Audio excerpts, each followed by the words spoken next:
All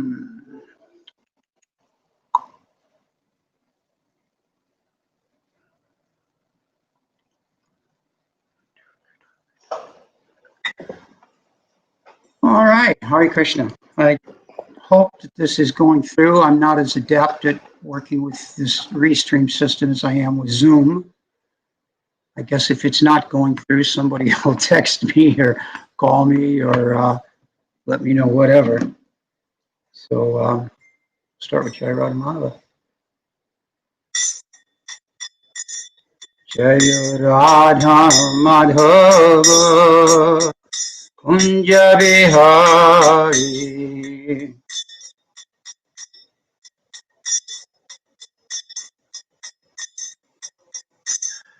Jai Radha Madhava Kunja Bihari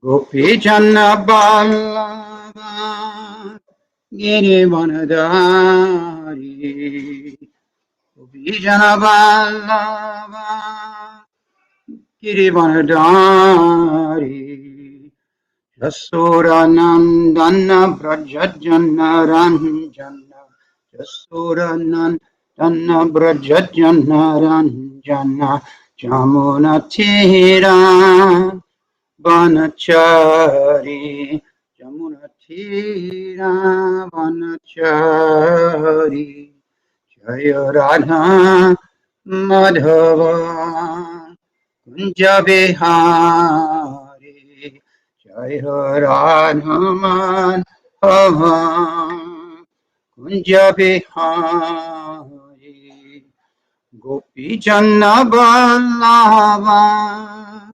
Girivanadari Gopi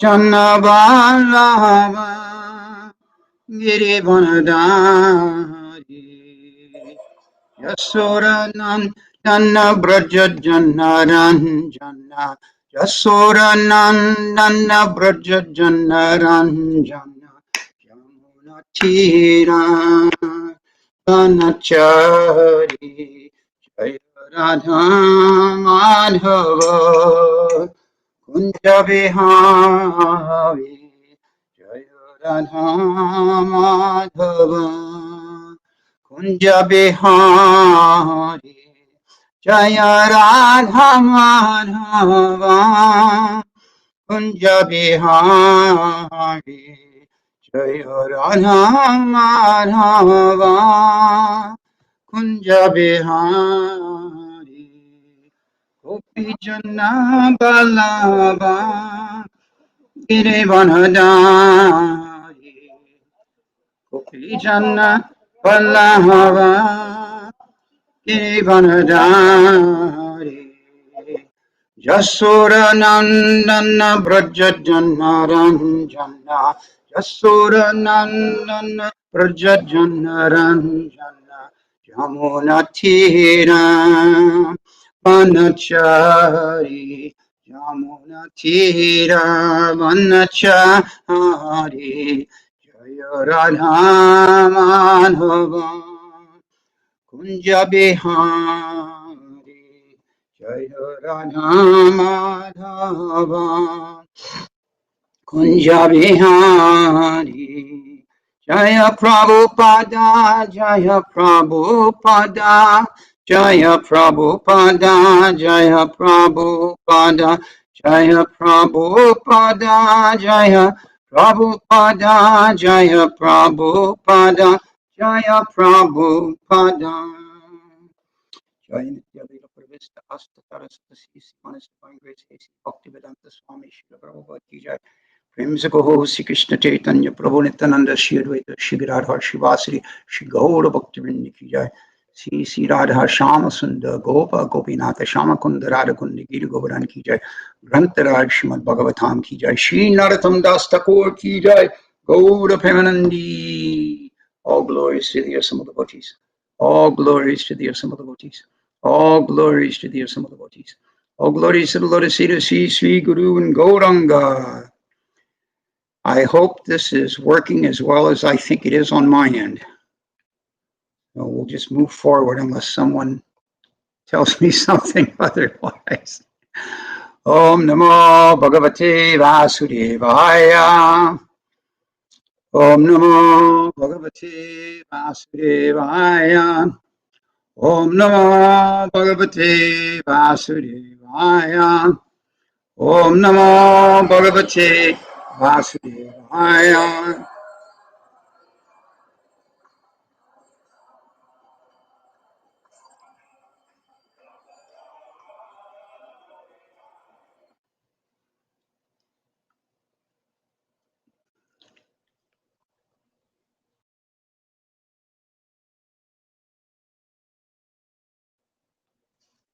All right.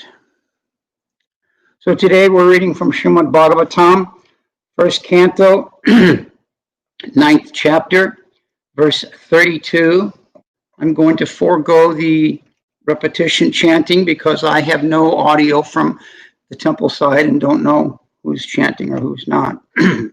So, Shri Bhisma Hovacha, iti matir upakalpita vritrishna, Bhagavati satvata pungave vibhuni, svashukam hupagate kvachid vihartum, prakritim hupeyushi yadbhava pravaha. Shri Bhisma Hovacha, Shri Bhisma Dev said, iti, thus, mati, thinking, feeling, and willing, upakalpita, invested, vrikshina, freed from all sense desires, Bhagavati, unto the personality of Godhead, Satvata Pungave, unto the leader of the devotees, Vibhumni, unto the great, Svasukam, self-satisfaction, Upagate, unto he who has attained it, Kvachit, sometimes, Vihartum, out of transcendental pleasure, Prakritim, in the material world, Upa Yeshu, do accept, Yat Bhava, from the creation, Pravaha, is made and annihilated.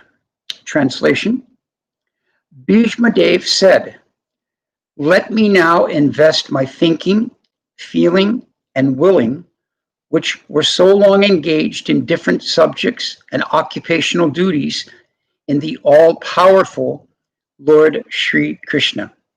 He is always self-satisfied, but sometimes, being the leader of the devotees, he enjoys transcendental pleasure by descending to the material world, although from him only the material world is created.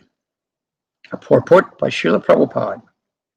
Because Bhishma Dev was a statesman, the head of the Kuru dynasty, a great general, and a leader of the Kshatriyas, his mind was strewn over so many subjects, and his thinking, feeling, and willing were engaged in different matters. Now, in order to achieve pure devotional service, he wanted to invest all powers of thinking, feeling, and willing entirely in the Supreme Being, Lord Sri Krishna. He is described herein as the leader of the devotees and all-powerful. Although Lord Krishna is the original personality of Godhead, he himself descends to earth to bestow upon his pure devotees the boon of devotional service. He descends sometimes as Lord Krishna, as he is, and sometimes as Lord Chaitanya. Both are leaders of the pure devotees. Pure devotees of the Lord have no desire other than the service of the Lord, and therefore they are called Sattvata. The Lord is the chief amongst such Sattvatas. Bhishma Dev therefore had no other desires. Unless one is purified from all sorts of material desires, the Lord does not become one's leader. Desires cannot be wiped out, but they have only to be purified. This is confirmed in the Bhagavad Gita, 10th chapter, 10th verse, by the Lord himself, that he gives his instructions from within the heart of a pure devotee who is constantly engaged in the service of the Lord. Such instruction is given not for only material purpose, but only for going back to Godhead. For the ordinary man who wants to lord it over material nature, the Lord only sanctions and becomes a witness of activities, but he never gives the non-devotee instructions for going back to Godhead. That is the difference in the dealings of the Lord with different living beings, both the devotee and the non-devotee. Non-devotees never care to take instructions from the Lord, and therefore the Lord is silent in their case, although he witnesses all their activities and awards them the necessary results, good or bad.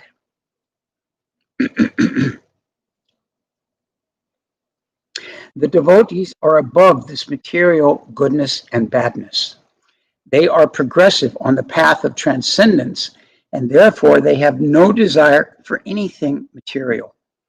The devotee also knows Sri Krishna as the original Narayana, because Lord Sri Krishna, by his plenary portion, appears as the Garbhodakshai Vishnu, the source, the original source of all material creation.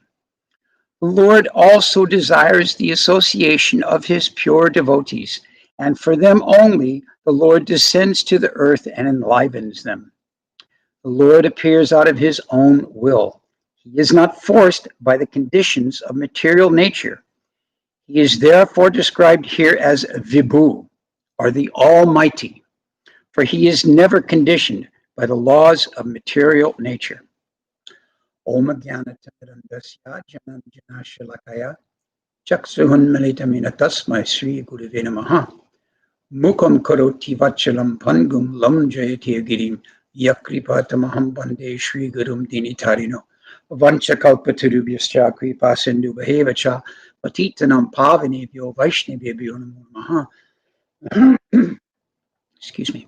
Jaya Sri Krishna Chaitanya Prabhu Nityananda Shri Advaita Shri Gadadhar Shivasati Gaura Bhaktivinoda Hare Krishna Krishna Krishna Hare Hare Hare Rama Rama Rama Hare Hare.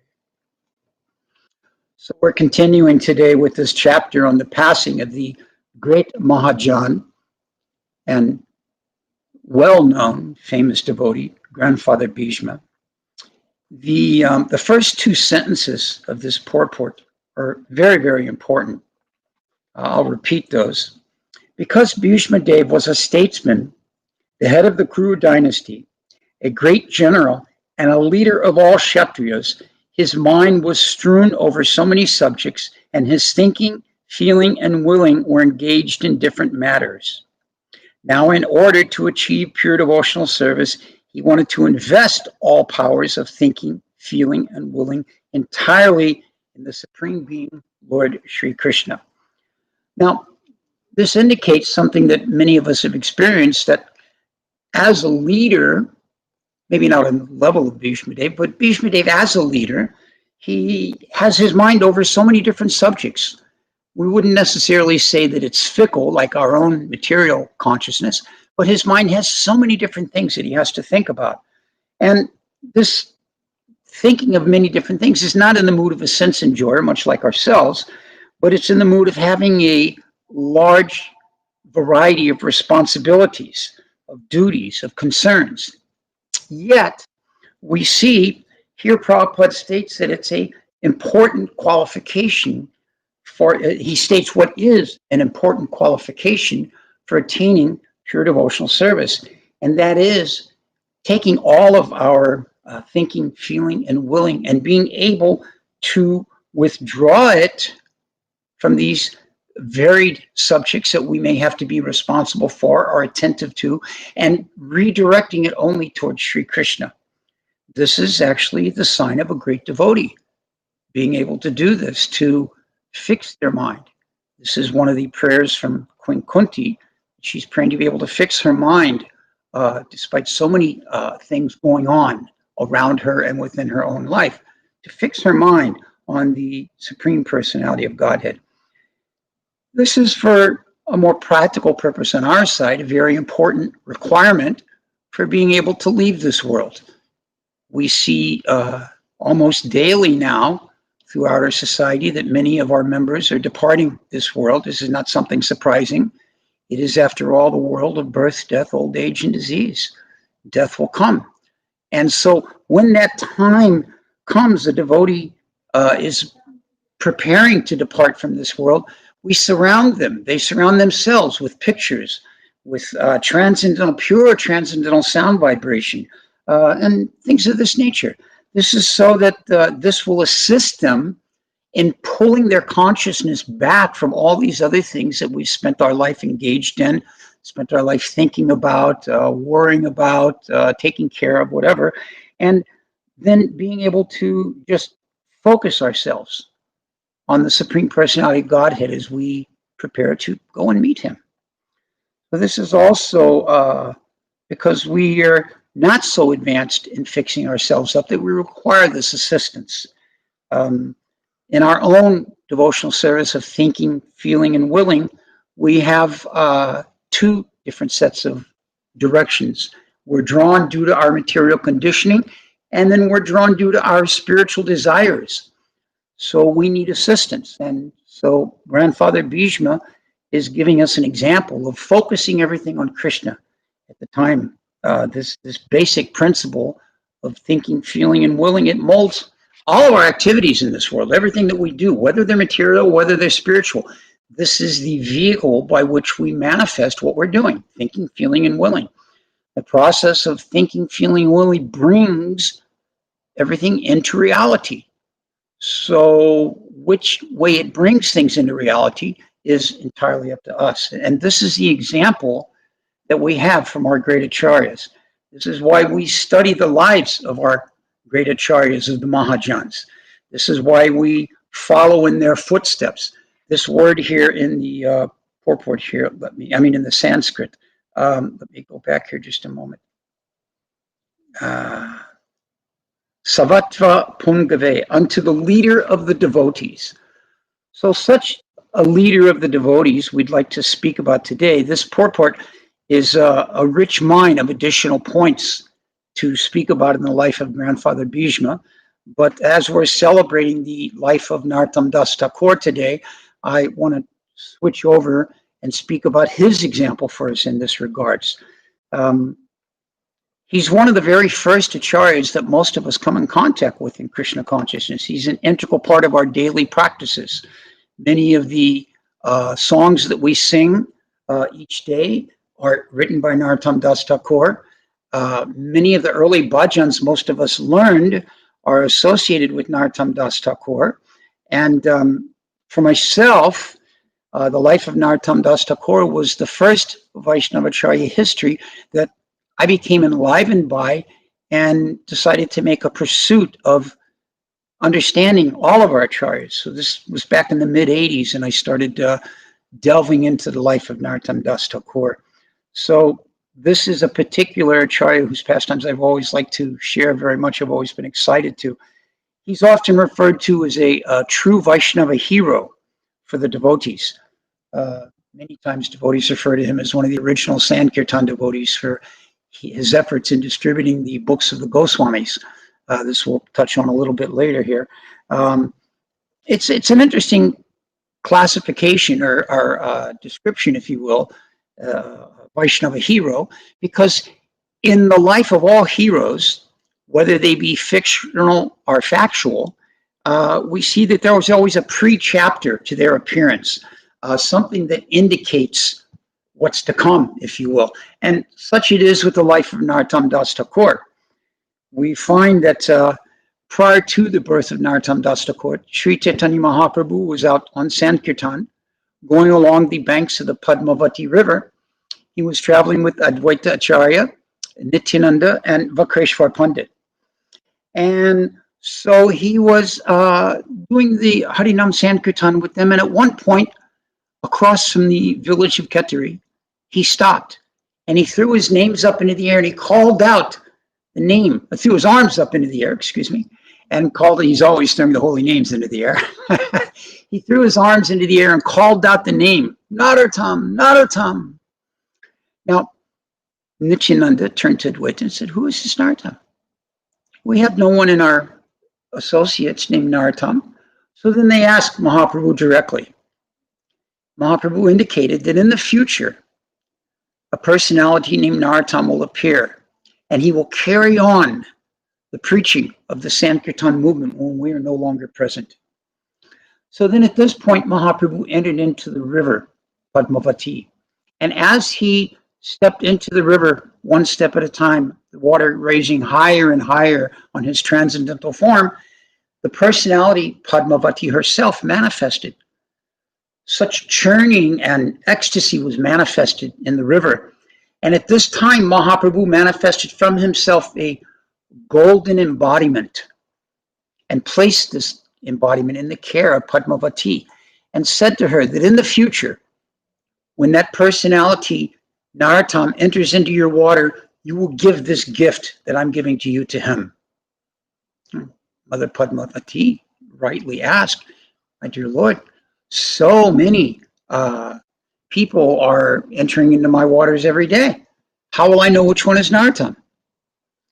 And Mahaprabhu said, when you react as you did to me, becoming overwhelmed with ecstasy and churning and overflowing, then you'll know that is Narottama. So then Mahaprabhu stepped out of the waters, the Harinam continued on, and down the road they went. So this is prior to the appearance of Narottama. We see that these great personalities in our line, Sritetani Mahaprabhu, he foretold of the coming of Narottama Das Thakur. So this is certainly no small detail in the life story of Narottama. We know how he then took his birth in such a glorious family, one of great wealth, one of great devotion. There's a wonderful telling of his Namkarana Samskara, the name-giving ceremony, and the warning by the astrologers when they looked at his chart at that time of keeping him from bodies of water, that there is great risk to his future if he comes in contact with bodies of water. What the materialist may consider a risk, what the spiritualists consider a great fortune. So after a few years, Narottama began his studies. He proved to be a genius. Materially, spiritually, he was able to easily conquer any of the lessons his teachers put before him. And matter of fact, the teachers in instructing him would talk amongst themselves. How is it possible that this boy can learn everything so quickly? Do you think that maybe he's an incarnation of God? And, you know, he was a very adorable boy. And he endeared himself to absolutely everyone. I mean, aside from the fact he was the village prince, everyone, he was the talk of the town. One person would say, just one glance at Narottama is sufficient to cool my mind and chase away all miseries I may be feeling.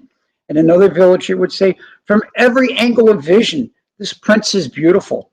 And another one would say, I've never seen such a glorious child that brings such peace and happiness to my heart. So in this way, Krishnananda's son was the talk of the town and appreciated by everyone. Now, Krishnananda, of course, was very, very happy. He and his wife, Narayani, they were very, very satisfied simply to gaze upon their son. And so as the boy grew and the father could see these wonderful qualities, he began to think, my son is very capable in all respects, so I must arrange for his marriage. I myself am getting old and would like to follow in the path of my own father and be relieved of my kingly duties. Therefore, my son can take these over if I arrange for him to properly be married. So in this way, he consulted with various wise kayastas and, you know, tried to arrange to find a suitable bride. Now, in the meantime, Narottama is beginning to develop within his heart a deep love of God, a great appreciation for Sri Krishna. His eyes are full of tears when he worshiped the Lord in his own privacy, and he was oblivious to anything else. And as he developed this, his taste for mundane activities, for mundane pleasures, began to wane. And he actually could find no pleasure in the topics that were related to the royal enjoyment and the royal activities and the royal properties and all of these types of things. Now, mother and father were not unaware of their son's developing detachment. And so this filled them with a great amount of anxiety. They were not sure what they could do. And so finally they decided that, our son is so detached, he may even run off. So they arranged for someone to keep an eye on Narottama and look after him. And in reality, this was like a guard to be sure he didn't run off anywhere. So Narottama, at this time, he saw that his home was just like a prison. He just longed to be free from these restrictions. And although he said nothing, he was constantly waiting for an opportunity to leave, to depart from his home and go to Vrindavan. This is what he long desired to go to Vrindavan. So every day he secretly pleaded and prayed to the Lord. His body would become covered with the dust and dirt of his environment. Rolling on the ground, he would call out, "Oh, Gauranga, oh, Nitai, please, Advaita, save me from this hell. Help me become relieved from this situation." So at this time, the glories of Lord Chaitanya were beginning to spread further and further. And Narottama's only solace was being able to hear these. Now, there was a very elderly Brahmana from the near village. His name was Krishnadas. And he would regularly come and speak with Narottama. Now, Krishnadas was a genuine servant of the Lord and a great follower of Sri Chaitanya Mahaprabhu. And he was so powerful that he was allowed freedom of movement into the kingdom, into the home of Krishnananda, and to speak with Narottama, young Narottama. And every day he would talk with him about the pastimes of Sri Chaitanya Mahaprabhu. He would describe to him all the different associates of Sri Chaitanya Mahaprabhu, would name them one after another and tell something about them. And in this way, he gave the full history of the Adi, Madhya, and Antya Leelas of Sri Chaitanya Mahaprabhu. And he glorified the transcendental pastimes of Nityananda and Advaita with such emotion, with such detail that even a stone or wood would melt upon hearing, what to speak of the heart of Narottama. And he continued on the life of all the different devotees in this way. And from hearing these descriptions of the devotees of the Lord, Narottama particularly was fascinated by the story of Srinivasacharya. This is also indicative, as we know the story. All of us know this pastime. This is not new to any of us. But spontaneous love for Srinivasa rose in his heart, and he began to pray, oh, when shall I get that company of Srinivas? So how is it possible for us to understand the mind of Narottama? Surrounded by great wealth, great opportunity, everything is being given to him, and yet he has no interest in it. He's completely detached from it, and he considers it to be a curse. He considers himself to be trapped, and all he wants is to be able to be free. He couldn't properly eat or sleep. He was just constantly disturbed by this desire to want to leave all of this, what he considered a prison, and go to Vrindavan. So one day, around the age of 14 or so, by the desire of the Lord, Narottama fell deep asleep at night, and Nityananda came to him in a dream. And Nityananda encouraged him. He appeared in a dream. The description given is much the same as the description given when Nityananda appeared to Krishnadas Kaviraj Goswami, how he was dressed in a beautiful blue dhoti, surrounded by associates, and so on like this. And so Narottama was spoken to by Nityananda, who encouraged him, wake up, go to the Padmavati river. There, all good fortune will be bestowed upon you. So in this way, Nityananda appeared. Narottama immediately awoke, and very quietly, with great stealth, he snuck out of the house. Something teenagers commonly do it. Sneaking out of the house becomes second nature. So Narottama did this. He snuck out of the house and went to the Padmavati river. There, beneath the shade of a large tree on the sandy banks, he offered his obeisances and stepped into the water of that Padmavati river. As he entered the water, Mother Padmavati experienced that same feeling of ecstasy as when Mahaprabhu had entered in. So she understood this is Narottama. And she manifested herself and bestowed from her to Narottama this embodiment of love of God. When this embodiment of love of God entered into the form, to the heart of Narottama Das Thakur, he experienced great ecstasy.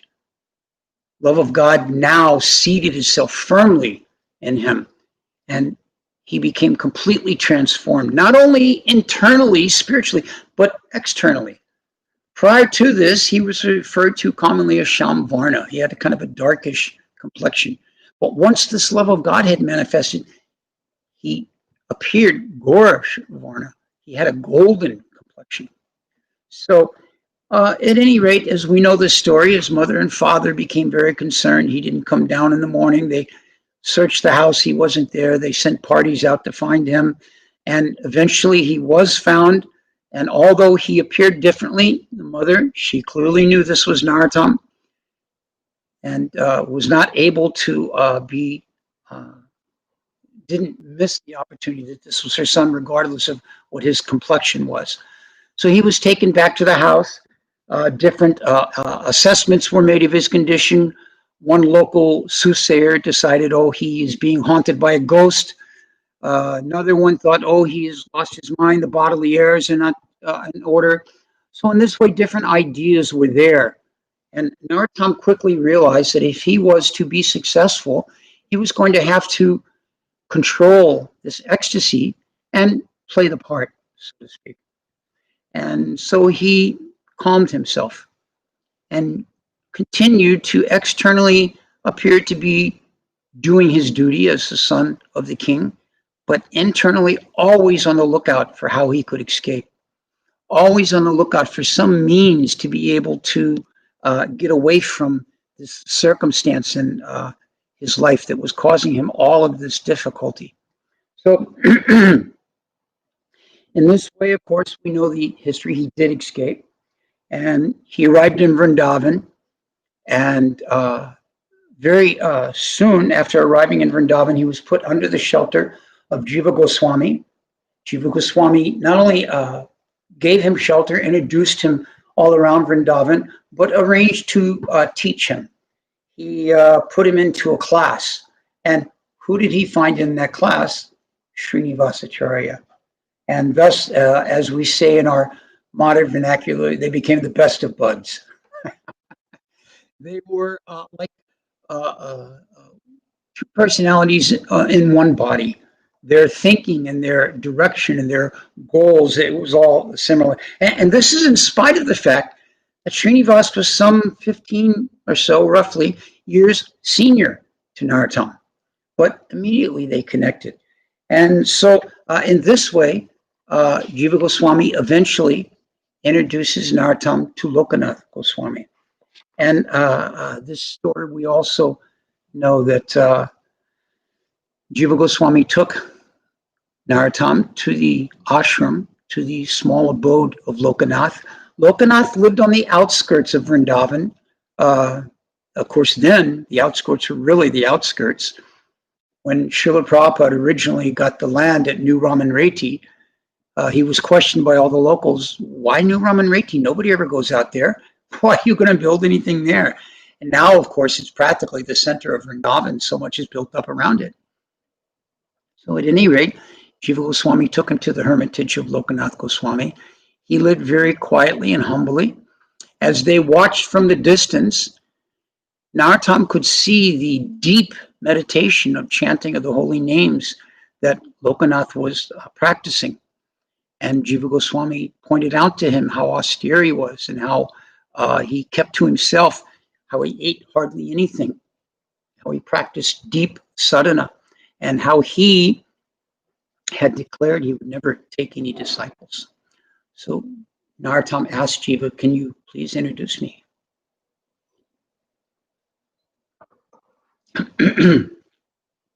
So he took him before Lokinath Goswami. Narottama appropriately offered his full dandavats to him. And Jiva Goswami introduced him. This is the Prince Narottama. He has come from Bengal. And Lokinath looked up at him. And he said to him, he said, you have come here? Yes, this is nice. Jiva Goswami can instruct you nicely in devotional service. And Lokinath expressed his immediate desire that he wanted to become the disciple of, Narottama expressed his immediate desire that he wanted to become the disciple of Lokinath. And Lokinath explained to him, that's very nice, but I have taken a vow not to accept disciples. And so we all know the story that Narottama pleaded with him. Lokinath just dismissed him. But Narottama thought, if I can do some humble service, this is the mood, this is the path to attain the mercy of the Vaishnavas, is to serve them. So in this way, he would go every day after Lokinath rose and took care of his bodily business. Narottama would go and clean that area with the little brooms, fresh sand, water like that, clean the place and make it look nice. Eventually, Lokinath found this out, chastised him. I told you, no seva. I'm not going to give initiation. And Narottama pleaded with him. He relented. All right, you can do the service, but don't tell anyone. So one morning he went, and Lokinath was there waiting for him. He told him, by the strength of your vow, you have broken my vow. I will be very happy to accept you as my disciple.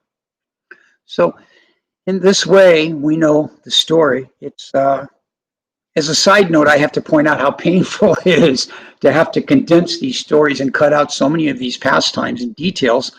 But it is a cruel mistress, time, that governs us all and controls our activities. So we're doing what we have to. So at any rate, this was the manner in which Narottama received his initiation. And all the devotees, they were filled with great joy, and Narottama's fame, well-known reputation began to spread all throughout Braj and all throughout the surrounding area. Of course, Bhakti Ratnakar describes in great detail how at this time the practice of Manasa Seva was developed by Narottama. And he began to perform his inner meditation of thinking and serving the Supreme Personality of Godhead. And we know at this period of time, some years, Jiva Goswami desired that the books of the Goswamis should be shared with the other Vaishnavas, particularly Bengal, Orissa, like this. So he arranged for copies to be made, and he arranged for the 3 disciples which he chose, Narottama, Srinivas, and Shyamananda, for these 3 to be able to depart and take these books. And we all know the long story. West Bengal was assigned to Srinivas, which was his home area. East Bengal was assigned to Narottama, which was his home area. And Orissa was assigned to Shyamananda, which was his home area. And we know the story, how they traveled, and the books were stolen, and then eventually found again. And so many of these wonderful pastimes take place at this time. There are several events, several activities that appear, that manifest in the life of Narottama at this time. They each were on the way to their respective preaching fields and opportunities for spreading the lessons they had learned from Jiva Goswami and the instructions given in the books of the Goswamis. So many, many wonderful things. One thing I would like to touch on is the first Gaur Purnima festival, which was organized by Narottama Das Thakur under the with the assistance of Srinivas and Shyamananda, under the direction of Janavamata. This was a very wonderful idea. And at this time, there were 5 deities to be installed. And I'd like to go into detail on the pastime of one of these deities, which was the deity of Sritetani Mahaprabhu. Seeing as how this was to be the first official Gaur Purnima celebration, and seeing as how they were going to install the deity of Sritetani Mahaprabhu, this is something that Narottama was very keen on. So I'll just go into the story here a bit.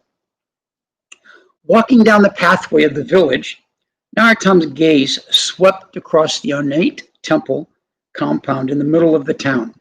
There were teams of laborers finishing up the work, and they had been doing so for months. Still, they were swarming the area, struggling to complete the temple on schedule. Those of us that had the opportunity to be in a temple when Prabhupada was coming know many times the paint was just being put on the wall before Prabhupada walked in the door. Bags of construction material were just being pulled out on the floor mop right before Prabhupada would walk in. Everything up to the last minute to make it nice for him. So in the same way this was going on for this big Mahotsav. The large storehouse adjoining the temple was already complete, and the elaborately designed kirtan hall was almost ready.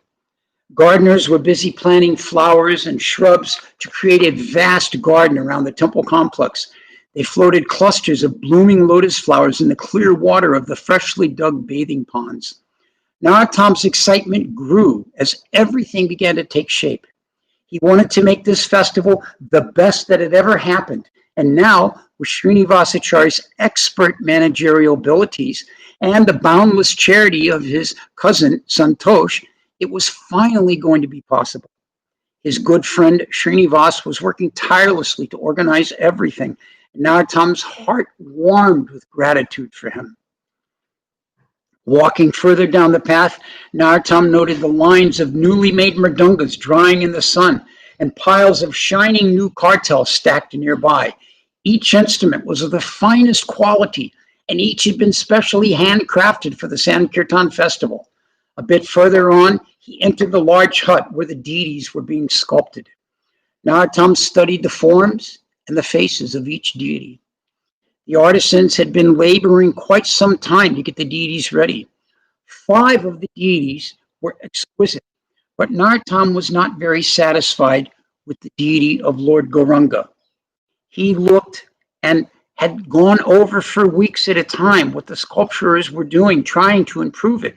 But no matter what they did, Mahaprabhu's form and face never reflected the true beauty of Mahaprabhu. Somewhat disheartened, Narottam sighed deeply and softly uttered, "Oh Gauranga, again and again."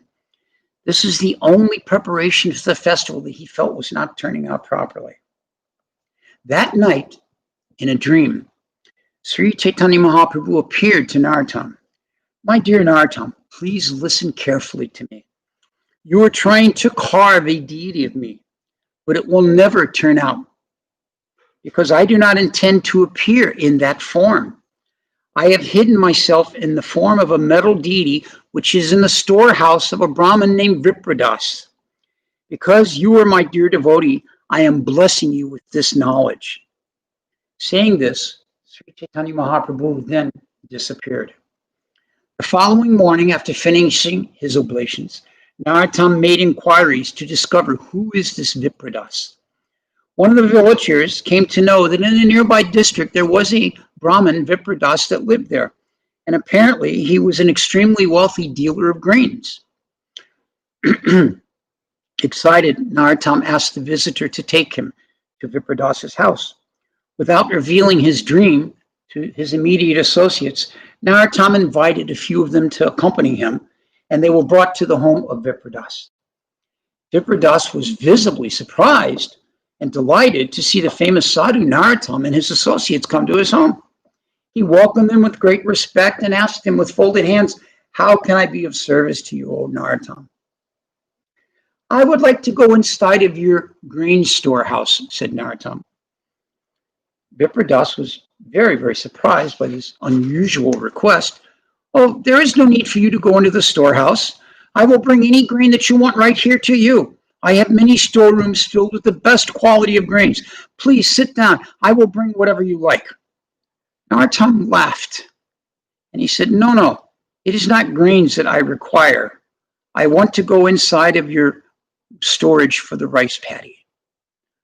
Vipradas was quite alarmed by this request. "Oh Mahasaya, please understand, this is not possible. That storeroom has become infested with hundreds of snakes. They hiss so loudly if anyone even comes near them. Though that storeroom is filled with the best quality of rice, no one, not even I, dare go into there. Don't worry, Narottama said with a smile. Those snakes will not bother me. Vipradas was horrified at this idea and fell to his knees. He pleaded, please, please, Mahasaya, do not go in there. It is too dangerous. Many snake charmers have come and tried to clear this storeroom, but all of their attempts have been in vain. Long ago, I gave up any hope of getting rid of the snakes. I had the storeroom boarded up permanently and have considered what is in there a loss of money. I couldn't possibly allow you to go inside there, for I would then be held responsible if any harm comes to you. Narottama's associates all looked a bit worried at this idea of Narottama's. But Mahasaya laughed and said, do not be afraid. You will be relieved and very happy when you see what I bring out of that storeroom. Saying this, Narottama walked alone to the grain storehouse. He forcibly opened the door and confidentially entered. The crowd outside the storeroom stood silently, very tensely. Suddenly, inside the large room piled with snakes, Narottama watched calmly as unlimited numbers of snakes slithered past him and out the door and off into the forest one by one. Vipradas stood in amazement. No one had been able to rid this greenhouse of the snakes. He turned to Narottama's associates and said, how did he do it? What is his power? They could only shrug their shoulders and shake their heads in amazement. What is he going to do now, they all wondered. Excitedly, searching through the grains, Narottama suddenly saw a small, shiny object poking up from the grains. Narottama went there, dug deeper, uncovered the deity, and pulled him out. Gently brushing aside the grains off of the deity's form, Narottama carefully examined the brilliant, beautiful metal form of Sri Chaitanya Mahaprabhu. Overcome with joy, Narottama lovingly clasped him to his heart. When Thakur Mahasaya emerged from the storeroom with the deity of Mahaprabhu, all the devotees cheered. A moment later, they saw the deity as well and cheered twice as loud. All glories to Thakur Mahasaya, someone yelled. Excitedly, they gathered around Narottama. Everyone marveled at the exquisite beauty of this deity of Lord Gauranga. Narottama's heart overflowed with ecstasy, and he lovingly carried the deity of the Lord Gauranga to his residence. A huge crowd followed behind him, singing and dancing very joyfully. So this is just an example of the amazing potency of the internal relationship that Narottama Das Thakur, as a great leader of the devotees, described in today's verse about Grandfather Bhisma, as a great leader of the devotees, the relationship Narottama Das Thakur had with the Lord, that he would manifest to him in a dream, that he would direct him to where to find the form that was to be installed as his permanent deity. These deities are currently worshipped in different places. As we know, the installation went on very royally. Srinivasacharya was a master purohit, if you will. He was a master at abhisheks and fire jugas and installations of this nature. Narottama was a master at being able to sing bhajans. Shamananda was expert in the kitchen and assisted Janavamata, and the three of them together, they organized and arranged this most wonderful first Gaur Purnima festival. There are many, many other unlimited glorious pastimes of the Lord. On my website, on ISKCON Desire Tree, on YouTube, there are so many devotees speaking about the different pastimes of Narottama. I'm going to finish this particular description of Narottama's life at this time. I must advise all of you that I'm but an imposter when it comes to describing the pastimes of Narottama Das Thakur.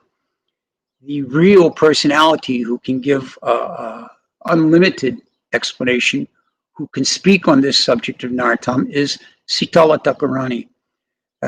As a matter of fact, those of you who are at home, quickly, once we finish this class, go to the website that Mukhya mentioned at the beginning of class, facebook.com/GBCSPT. You'll find that is where you'll hear Sitala speaking about Narottama. Few people, no one that I know of, is more qualified to speak on Narottama. As a matter of fact, she wrote the book. Everybody knows that.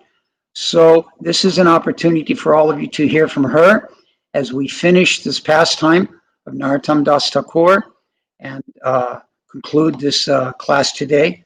And I thank you all very much for this, and appreciate your time in allowing me to speak on Narottama, and encourage all of you to take the rest of your day and listen to the pastimes of Narottama Das Thakur from whatever source you have. Thank you very much. All glories to Srila Prabhupada. Hare Krishna.